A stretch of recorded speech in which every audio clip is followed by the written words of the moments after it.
Hi, this is Jeff Altman, the Big Game Hunter, and welcome to Job Search Radio on webtalkradio.net. My guest this time is Kevin Kermes, who's the founder of All Things Career, a digital media and publishing company that runs sites such as Career Attraction, that is the way it's pronounced, folks, and Every Veteran Hired. Collectively, they've created more than 30 career training programs aimed at delivering smart, actionable advice that gets results. Kevin, welcome to Job Search Radio. Great to have you on. Hey, thanks for having me on, Jeff. I appreciate it. Kevin, we were talking about branding when we chatted before, and the importance of job search branding, career branding. And I know every time I talk with job hunters about that, they kind of roll their eyes up into the back of their head, and I know they don't get the importance. Why is branding so important for job hunters? Well, Jeff, it's such a great question. First of all, everybody's eyes do roll in the back of their head because it sounds like it's become kind of a buzzword and buzz phrase in the past few years. And in my opinion, some people get it right, some people get it wrong. It's much bigger than the job search. It's your reputation. And as we talk about social media and the ability to reach out and touch people in a way that was almost impossible, if not cost prohibitive in the past, it's paramount that you know what your message is and that you are able to empower other people who want to help you with that message. And that really at its core is what branding is. So when you talk about messages, what sort of messages should people be creating for themselves? Well, I think it's really simple. It breaks down to two things, kind of who you are in terms of what you deliver and why somebody would want to talk to you. And I always think is a great example, and this kind of underscores how poorly a lot of people do this, a party that I was at several months ago, and some of my wife's friends were there, and one of my wife's friends, and these are all, I'll just caveat all this up front, exceptionally bright women, when asked what their husband did, said, you know what, it has something to do with computers. I'm not quite sure, you'd need to ask him. And it hit me like a sledgehammer at that moment that here's the person that should be your biggest evangelist, your partner, your spouse, whomever, and they can't even explain to somebody who's asking what you do. How often do we, are we trying to give a pitch and we're trying to push what it is that we do on somebody? Somebody's asking, and it can't even be delivered. And it's a total failure on their spouse's part, in my opinion, that they haven't really tightened up a message in terms of what they do and be able to gauge really quickly how important it is to somebody else, which becomes essential in terms of arming other people with why they should go out and, spread your name, share your name, help you network, all those things that we know manifest themselves in terms of new opportunities and job security. Absolutely. And when you talked about this, I know I had a guest early on, John Sampson, and John is a networking maven. He's out there. He's been so for 25 years that I know him. He was out there branding very early on. And he's always believed that, everyone that you come into contact should have a clear picture of who you are, what you do. And it's not like you're forcing yourself on people. Right. But like you said, in a situation where someone's partner or spouse is asked what you do and they can't answer it, how ridiculous is that? Well, and there are a lot of folks that talk about this, no doubt, and I totally agree with what John's saying. But I'll come back to some statistics. I'm sure Jerry Crispin, he and his partner at Career Crossroads do a survey every year, sources of hire. And when they break down the top sources of hire, the top two, and these numbers run in the mid to high 20%, so like 24 to 27% each. Top source of hire, internal promotions. Second top source of hire, referrals. You take those two, and they account for more than 50% of why people are hired. And the common thread between both of them is that you're a known quantity. People know who you are, and in order to know who you are, they need to be able to articulate who you are. And they need to be able to simply say, Jeff, if you call me and you ask me, Kevin, hey, I'm looking for so-and-so, I need to be able to say, well, here are three people. And you and I actually had a conversation similar to this when we were talking about the podcast. And I said, I've got a couple of people I want you to talk to, and here's why. It's truly that simple. The brand isn't something like, an apple with half a bite out of it. It doesn't have to be, it doesn't have to be something that's prolific like that. It's got to be something as simple as arming people with, here's Jeff, and here's why you need to talk to him. And people have helped me out for years along those lines. As someone who's been in the search business for more than 40 years, most of my clients come to me through referral. Yep. How do I become a person they want to refer? I make job hunting, and hiring a pleasant experience, which, as I'm sure you realize, most people don't find job search enjoyable, and they certainly don't find talking to recruiters a particularly pleasant process as well. And once I was able to get that message out and have people develop that experience of me, suddenly referrals came to me very regularly. Well, and there's something that's exceptionally important about that too, in that where that conversation is starting is with somebody coming to you and them wanting to talk to you. And that balance of the conversation is totally different, particularly when people, and we'll take it back to the job search, when someone is saying, okay, I need to go out, and they'll typically default to, I'm going to try to reach out to internal recruiters and HR managers, which you're in the search business. I was in the search business. One of the first things you're taught is you don't want to work with HR. And this is not to malign anyone in HR, but the reality is, the brass tacks of it are, they're not going to hire you. And they are certainly not the one who has the pain that you're going to address. So as you're packaging this message, you need to be able to articulate it to the individual who's going to hire. And wouldn't you rather be in the position of having that individual who needs to hire calling you because they've got a pain and they've heard you're somebody who could possibly solve this issue for them? And how might they hear about it? You spoke about referrals and such. What causes that person to want to refer you? What could someone have done to create that impression in someone's mind that's going to make them want to refer? Well, this is, and I'll, before I answer that question, I'll tackle something that I see where a lot of people get tripped up, which is getting strategy and tactics confused in terms of the job search. There's a lot of tactical advice out there. You've got to be on LinkedIn. You have to be on Twitter. You must be on Facebook. Your resume's got to look this way. I'll tell you right now, you don't have to do any of that stuff. But the one thing you do need to do before you determine which of those tools and resources you're going to use is have an underlying message. And once you have that, where you're able to position that message consistently can range everywhere from arming a recruiter like yourself, arming a headhunter with your message to be able to go out and evangelize, arming individuals who've worked with you, having a blog where you are providing information that's going to be relevant to the audience that you're trying to get in front of. And when I say audience, I mean the people who are going to, A, hire you, and B, have influence with those people who are going to hire you. And sometimes those things, you could take that out to Twitter where you're simply sharing information. It's other people's information, but you know that it's relevant to the people that you want to get in front of. And all these things, it's not so much just going out and beating your chest about here's my message, but thinking about it one step further about things that are reflective of your message. Reading an article that's in line with what you believe and how you operate and starting a conversation that way. Curating information has been a huge advantage for many job hunters.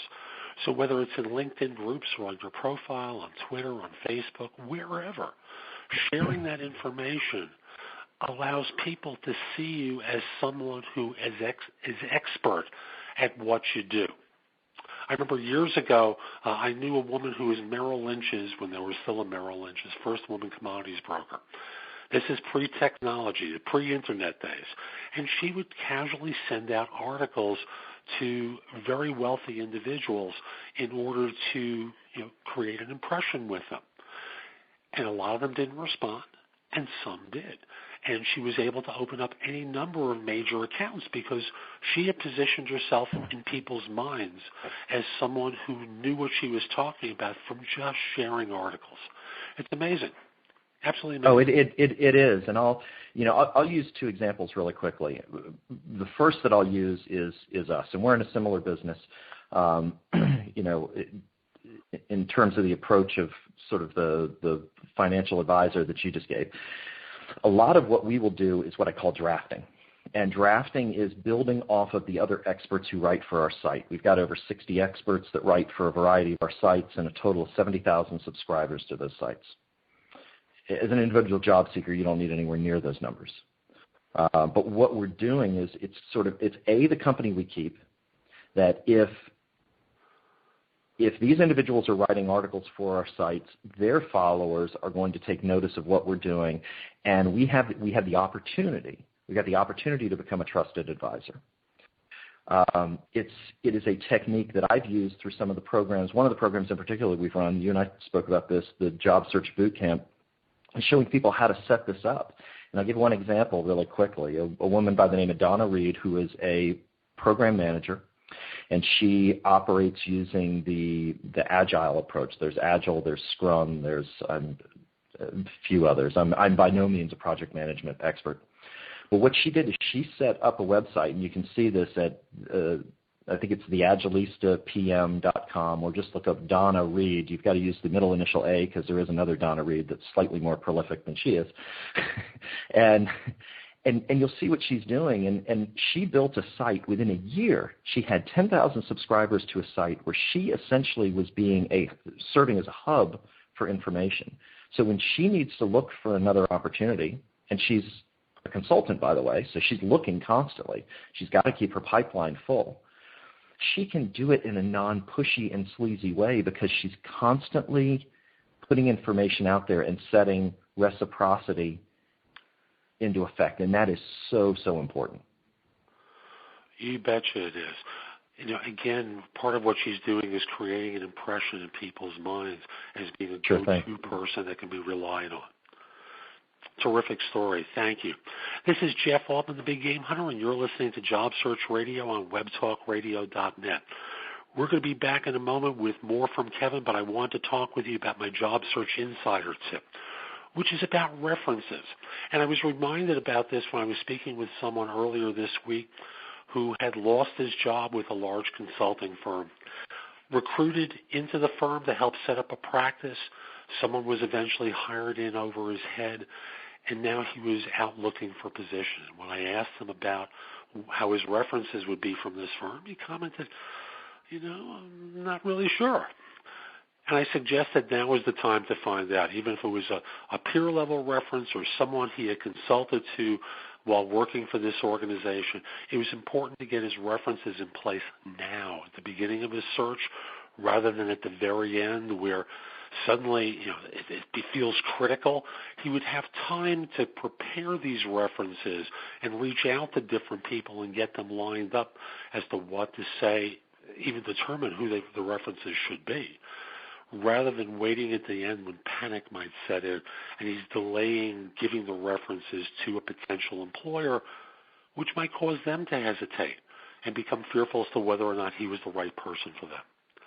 So that's my tip for this week. Let's come back to Kevin, and I want us to get actionable here. Let's talk about some more of the ways that people can brand themselves beyond simply curating information on the web. What else do people tend to do?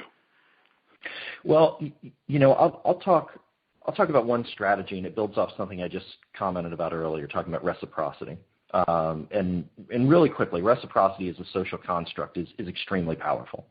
We can take this. It is the at its core, it is when we do something for someone else and they feel indebted to us and want to balance out that debt. It harbors all the way back to when we were starting, basically as cavemen, and I would have a tool and I'd lend it to you. I'd lend it to you because I knew you were going to give it back to me. And that's where it's a really deep social construct. And you can take it all the way up to now where we have industries like lending and credit cards, which are centered around nobody wanting to have debt. And there's some underlying behavioral stuff that drives that. So to answer your question, one of the things that I would do, and I think this is a great place for job seekers to start out, whether you have a network or particularly if you don't really have one, is to be able to go out and figure out how you can help other people. A kind of a tactical implementation of that. So that's the strategy. How can I help other people? Going into groups on LinkedIn becoming members of groups on LinkedIn that have the people that you, and this is really important, that are either the individuals who can hire you or the people who are influencing those, like one-offs from the people who hire you, and getting in there, seeing what the conversations are, and try to be a resource for other people. Try to set reciprocity into motion. Infinitely easier than going out and saying, hey, I'd love to talk to you for a few minutes, or set up an informational interview, which I'll tell you, you're going to get like a direct mail open response rate of like 1% on that. If that, you're going to be lucky. Versus doing something, getting other people to tell you what is their pain right now and helping them solve that. Give more, get more. It is so true. So Absolutely. on LinkedIn, if you're an IT person, you might join a CIO or a CTO group and participate. You're not getting on these groups to say, hey, hire me, right? Right, exactly. And that's so important too, is thinking about what you do initially, and don't start with what you want. It's not about you. It's got to be about them. And the kind of the fear-based lizard brain amygdala sort of stuff kicking in for everybody is, well, what happens when I go out there and I help somebody and they don't help me back? Well, A, it's going to happen, and B, I'm a big believer in fail fast. So figure out sooner rather than later whether these are the people that you want in your network and you want to build relationships with, because the people who this is at their core do this constantly. It's a constant practice. And you figure out, the quicker you can figure out whether somebody, that is a core value for someone, the sooner you know whether you want to invest more time in getting to know them. I lead with it all the time. And if I can help somebody and then they don't help me, maybe it's because they can't help me right now, but if it doesn't even come up as an offer, it sticks in my head and they kind of go a little bit lower down on the totem pole in terms of folks that I would call. I'm the same way. In the work that I do, people come to me all the time looking for advice. I give of it freely, and at the same time, there have to be limits, because ultimately, right. I'm only nominally paid for advice. What I'm paid for is filling positions with organizations. So I'll do coaching, but it's not anything that I make tons and tons of money at. What I really do is help organizations achieve objectives by hunting down their leaders and their staff. So I'll connect with people, talk with them about how they hire, what their process is like, how they might be able to streamline it or improve it. I have no expectation at the end of the day they're going to hire me, although more often than not they do. But again, it's giveaway, which I think you hit on something that's so important. And I know that and I'm sure you follow this practice as well. When I was a headhunter, I figured out really quickly the people who would always be great resources for me. And I had a short list whenever a search came up of individuals that I was going to call, because I knew that good people knew good people. It's kind of the company you keep. They were always resources for me. They would always help me out. They'd always take my phone call. And this is where I think a lot of job seekers, just a lot of professionals in general, lose sight of the importance of relationships. This is just one example of a relationship to nurture. And what this did yes, this served me, and how it served me was I had this short list, but how it served them was these individuals who are receptive to my call, and they might be getting a call from me once every other week, something like that, they were in effect getting direct top-line access to my pipeline of job opportunities, because I was going to run everything past them. So they've got the ultimate right of refusal up front.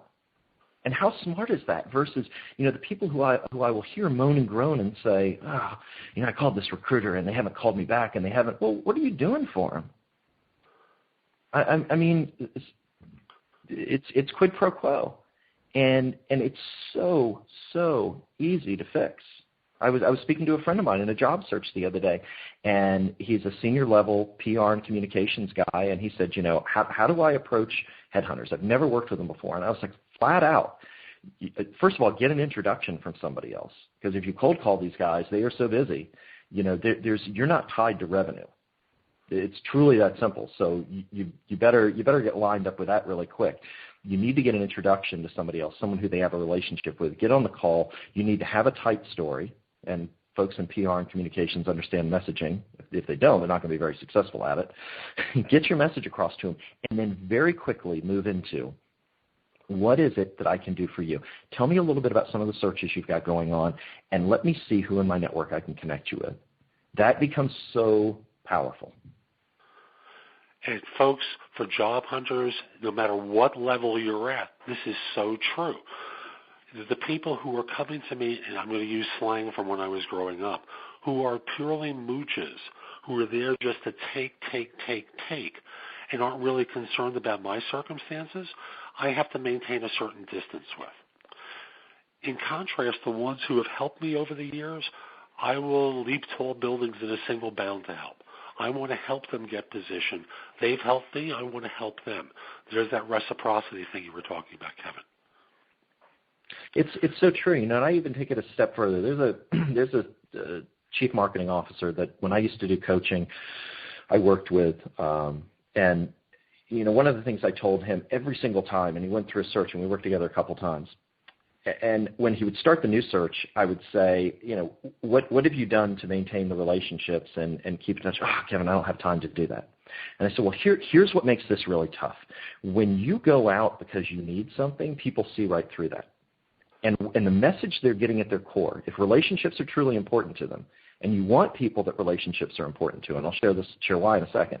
And this is all totally logical, and you can see it play out on a day-to-day basis. If he's going out only when he needs something, then he's saying, I don't really value you until I need something from you. And the people who, going back to what I said earlier, you're fundamentally asking them to say, if you call me and you only call me when you need something, you're asking me to pick up the phone and call other people, not send an email, pick up the phone and call other people. That's a true litmus test of a relationship. And for me to say to somebody else, hey, Jane, I've got this guy, Jeff, and here's why I think you should talk to him. I don't know if you're looking. I don't know if you know anybody who is. Doesn't really matter. Great guy. You should get to know him. And that's it. And if you're only tapping into your network when you need something from them, the people who have those kind of relationships will see it in a second, and they're not going to do anything for you because they're putting their reputation on the line. I mean, if you're going to treat your own network like crap, I'm not going to give you an opportunity to do it to mine because that's a reflection of me. Very, very true. And as we're coming up on the end of our time with one another, I want to make sure we cover some more of the great points that you have.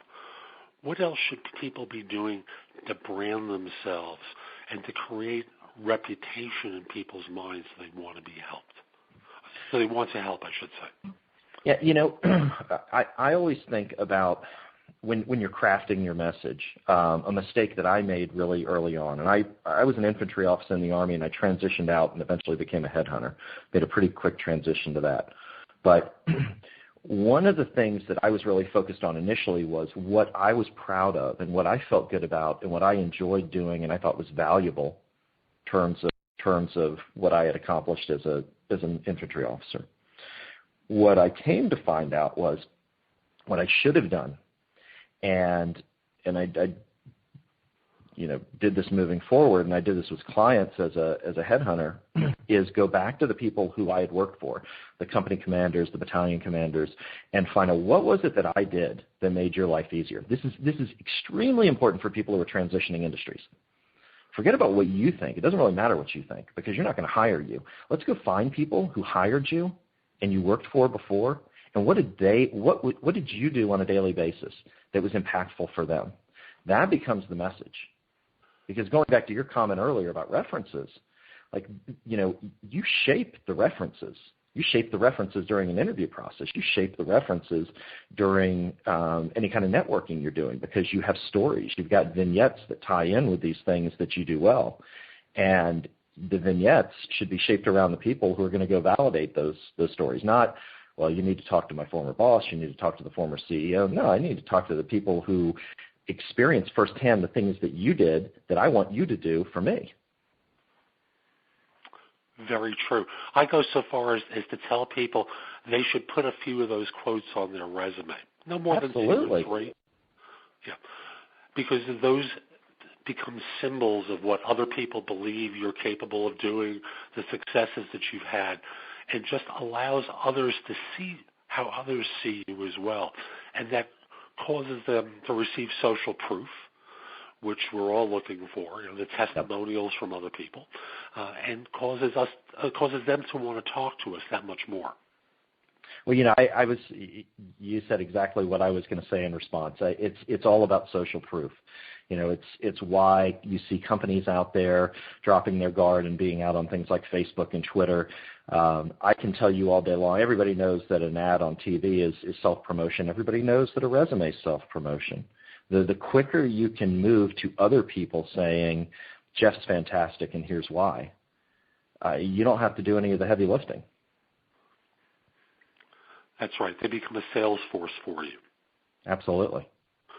And that's what everyone wants to be doing, to create motivated individuals who want to help you, not necessarily because that they're asked, even though you may ask them.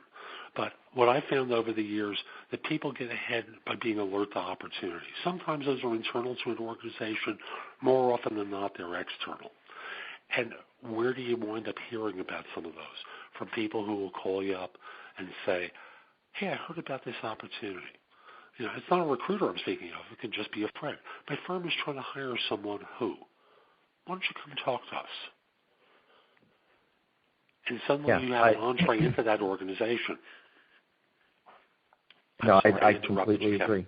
No, that's okay. I completely agree. And it's, again, it comes back to empowering somebody with and let me qualify this, and I should have qualified this a little bit earlier. The message you're empowering somebody with is going to be centered around the things that are important to that person who's going to hire you.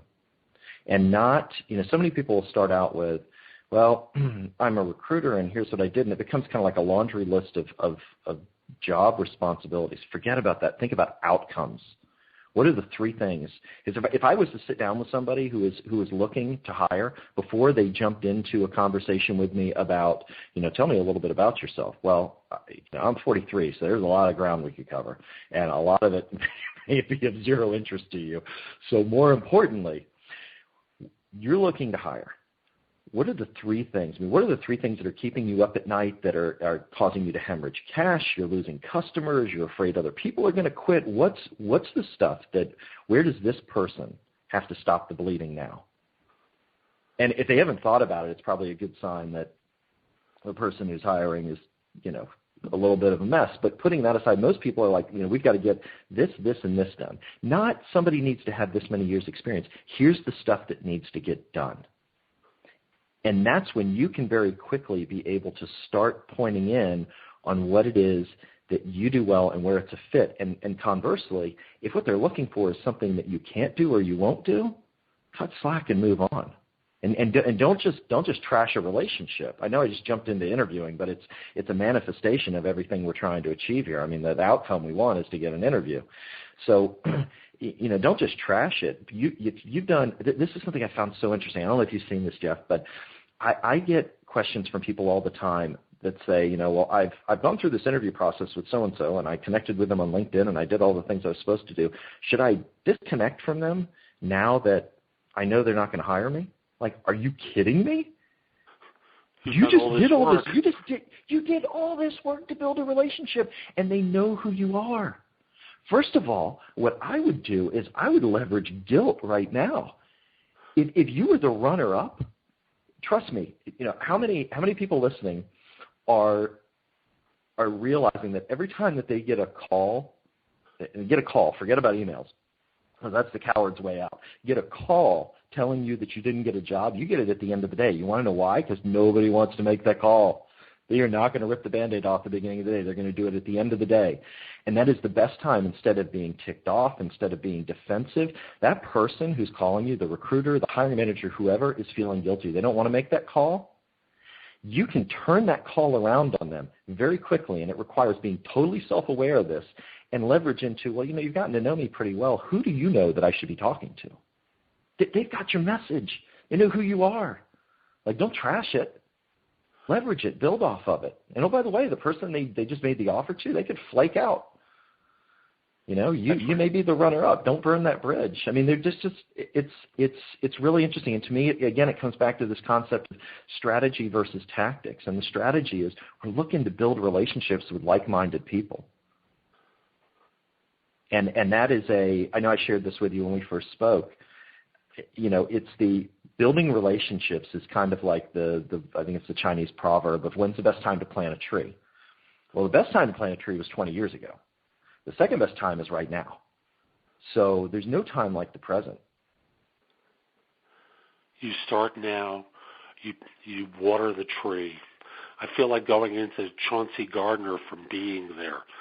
For those of you who haven't seen the movie, there's a scene where Peter Sellers talks about the economy, but he's really a gardener, and what he's trying to do is use gardening metaphors because that's really all he knows. When all is said and done, for those of you who are listening, just keep doing the things to reach out to people and develop relationships. Those relationships will not just simply serve you during this job search, but can serve you for job searches for many, many years to come. And by planting those seeds in the ground, by watering them regularly, by pruning from time to time, what you're able to do is foster relationships that can be useful to you and useful to them, so that people will want to recommend you. They'll want to refer you. They'll want to tell others about you. I know that's how my business has prospered. I suspect the same is true of you too, Kevin. Oh, it's true. Whether you are whatever business you're in, I mean, being a known quantity and getting referrals and having people refer you and talk about you in a positive light is amazing. Not to mention it makes you feel good. I mean, and you can't put a price on that. So true. Kevin, how can people reach you? Probably the best way is our site, All Things Career, and that's allthingscareer.com. It's the flagship site for all of our other subordinate sites that you had shared. You can check those out. Plus, we also run a podcast, which, with any luck, you'll be hearing Jeff on soon. How's that for putting you on the spot? I don't feel like I'm put on the spot. Thank you. Okay. And folks, we'll be back next time with more job search advice. I'm Jeff Altman, the Big Game Hunter, and if you'd like to find more content from me, come over to my website, which is thebiggamehunter.us. There's information to help you with finding work, and if you're in a role where you might want to hire someone, there's information that can help you with staffing as well. If you would like to hire someone, reach out to me at jeffaltman@thebiggamehunter.us, or for that matter, if you'd like to forward a resume to me, send it to me at that address as well. Love to help you with staffing. Love to help you try to find work. And finally, if you have some question about job hunting, contact me through liveperson.com, where I'm a job search and career coaching expert. Again, liveperson.com to ask me a question. I'd be happy to answer.